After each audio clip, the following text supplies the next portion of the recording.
श्री स्वामी समर्थ मैत्रिणींनो. तर बघा, आजच्या ब्लॉगमध्ये तुम्हाला एक नवीन गोष्ट पाहायला मिळणार आहे, जी दररोज सकाळी घडत असते.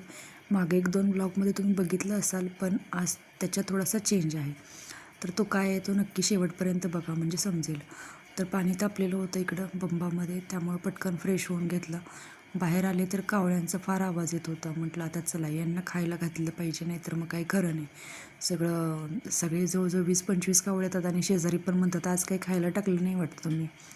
म्हणून मग फरसाण बघितलं तर पॅकेट संपलेलं होतं. मग दुसरं डब्यामध्ये जाऊन चेक केलं तर कारभाऱ्यांनी संपलेलं होतं, त्यामुळं आणून ठेवलेलं होतं. मग हे पॅकेट मी कट केलं आणि असं फरसाण काढून घेतला प्लेटमध्ये आणि मग वरती गच्चीवर जाऊन थोडंसं पहिल्यांदा पत्र्यावरती टाकलं. बघा कसे कावळे थांबलेले आहेत.